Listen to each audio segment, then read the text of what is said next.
മോദിക്ക് ശേഷം അണ്ണാമലൈ പ്രധാനമന്ത്രിയാകുമോ?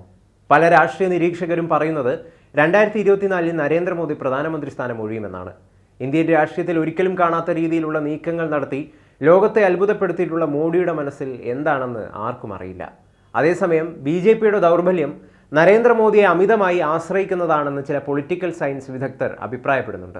2024 തെരഞ്ഞെടുപ്പ് ഫലം വരുമ്പോൾ വീണ്ടും തോറ്റു തുന്നം പാടുന്ന പ്രതിപക്ഷ കക്ഷികൾ ഉന്നയിക്കാൻ ശ്രമിക്കുക ഇടയ്ക്കിടെ പൊന്തിവരുന്ന United States of South India എന്ന ധ്രുവീകരണ പ്രചരണം തന്നെയായിരിക്കും. കോൺഗ്രസ് നേതാക്കൾ ഇപ്പോൾ തന്നെ അത്തരം പ്രസ്താവനകൾ നടത്തുന്നുമുണ്ട്. ഇതെല്ലാം നോക്കുമ്പോൾ ഒരു കാര്യം ഉറപ്പാണ്, മിക്കവാറും നരേന്ദ്രമോദിക്ക് ശേഷം ദക്ഷിണ ഇന്ത്യയിൽ നിന്നുള്ള ഒരാൾ ഇന്ത്യൻ പ്രധാനമന്ത്രിയാകാനുള്ള സാധ്യതയുണ്ട്. തെരഞ്ഞെടുപ്പിൽ മത്സരിക്കാൻ പോലും ഇല്ലാതിരുന്ന യോഗി ആദിത്യനാഥ് ഉത്തർപ്രദേശ് മുഖ്യമന്ത്രി ആയതും പിന്നീടുള്ള ഉത്തർപ്രദേശിന്റെ ചരിത്രവും നമുക്കറിയാം. അങ്ങനെ ഒരു തീരുമാനം വന്നാൽ ആദ്യ പരിഗണന കെ അണ്ണാമലൈ എന്ന തമിഴ്നാട്ടുകാരനായിരിക്കും. ചുരുങ്ങിയ കാലം കൊണ്ട് തമിഴ്നാടിനെ ഇളക്കിമറിച്ച് മുന്നേറുന്ന അണ്ണാമലൈ ദക്ഷിണ ഇന്ത്യയിൽ മുഴുവൻ ജനപ്രിയനാണ്.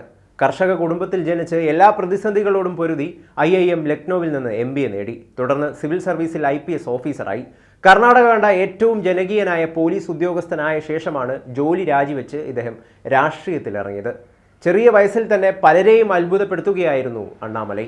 ഉയർന്ന വിദ്യാഭ്യാസവും സിവിൽ സർവീസ് രംഗത്തെ അനുഭവ സമ്പത്തും ഓരോ വിഷയങ്ങളിലും ആഴത്തിലുള്ള അറിവും എല്ലാത്തിനുമുപരി ഏറ്റവും താഴെത്തട്ടിലേക്ക് ഇറങ്ങിച്ചെന്ന് ജനങ്ങളെ കേൾക്കാനുള്ള മനസ്സുമൊക്കെ കൊണ്ട് ജനഹൃദയങ്ങൾ കീഴടക്കിയിരുന്നു കുപ്പുസ്വാമി അണ്ണാമലൈ. മാധ്യമങ്ങളെ അധികം അടുപ്പിക്കാത്ത അദ്ദേഹം മാധ്യമങ്ങളുടെ ഇരട്ടത്താപ്പ് അവരുടെ മുഖത്ത് നോക്കി തന്നെ പറയും. അണ്ണാമലൈയുടെ ശക്തി എന്നത് സാധാരണക്കാരാണ്. മാധ്യമങ്ങളെ പൂർണ്ണമായും അവഗണിച്ചും നെഗറ്റീവ് വാർത്തകൾക്ക് കൃത്യമായി സോഷ്യൽ മീഡിയയിലൂടെയും ജനങ്ങളോട് നേരിട്ടും മറുപടി പറഞ്ഞാണ് അദ്ദേഹം ജനപ്രിയനാകുന്നത്. അണ്ണാമലൈയുടെ ചർച്ചകളുടെ വീഡിയോകളും പ്രഭാഷണങ്ങളും ഇന്ത്യ മുഴുവൻ കാണുകയും കേൾക്കുകയും ചെയ്യുന്നു.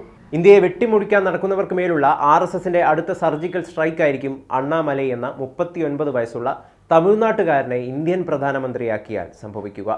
അനുഭവ സമ്പത്തും ദീർഘവീക്ഷണവും എന്തിനേയും നേരിടാൻ ചങ്കൂറ്റവുമുള്ള അണ്ണാമലൈ പോലുള്ള ഊർജ്ജസ്വലരായ ചെറുപ്പക്കാർ ഇന്ത്യയെ നയിക്കാൻ മുന്നോട്ട് വരിക തന്നെ വേണം.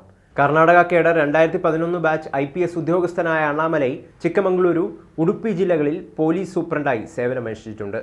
ബംഗളൂരു സൗത്ത് ഡെപ്യൂട്ടി പോലീസ് കമ്മീഷണറായിരുന്നു. 2019 സെപ്റ്റംബറിലാണ് പോലീസ് കുപ്പായം ഉപേക്ഷിച്ച് രാഷ്ട്രീയത്തിലേക്ക് പ്രവേശിച്ചത്. തമിഴ്നാട് BJP അധ്യക്ഷ പദവിയിലെത്തുന്ന ഏറ്റവും പ്രായം കുറഞ്ഞ വ്യക്തി കൂടിയാണ് അണ്ണാമലൈ. 37-ാം വയസ്സിലാണ് അധ്യക്ഷ സ്ഥാനം ലഭിച്ചത്. പാർട്ടിയിൽ ചേർന്ന് ഒരു വർഷത്തിനുള്ളിൽ ഒരാൾ സംസ്ഥാന അധ്യക്ഷ പദവിയിൽ എത്തുന്നതും ഇതാദ്യമായാണ്. RSS BJP അണ്ണാമലൈക്ക് കൊടുക്കുന്ന പരിഗണന ചെറുതല്ല. രാജ്യത്തെ നയിക്കുന്നത് നരേന്ദ്രമോദി ആയതുകൊണ്ട് എന്ത് അത്ഭുതമാകും ഉണ്ടാകുക എന്ന് പറയാൻ കഴിയില്ല. പക്ഷെ ഒരു കാര്യം ഉറപ്പാണ്, 2047 ഇന്ത്യയെ ഒരു വികസിത രാഷ്ട്രമാക്കാൻ വേണ്ട കാര്യങ്ങൾ തുടങ്ങിവെച്ചയാൾക്ക് അത് പൂർത്തിയാക്കാൻ എന്തൊക്കെ ചെയ്യണമെന്നും ആരിലൂടെ നടപ്പാക്കണമെന്നും വ്യക്തമായ പദ്ധതി ഉണ്ടാകും. കൂടുതൽ വാർത്തകളും വിശേഷങ്ങളും നിങ്ങളിലേക്ക് എത്താൻ ABC മലയാളം സബ്സ്ക്രൈബ് ചെയ്യുക, ബെൽ ബട്ടണും അമർത്തുക.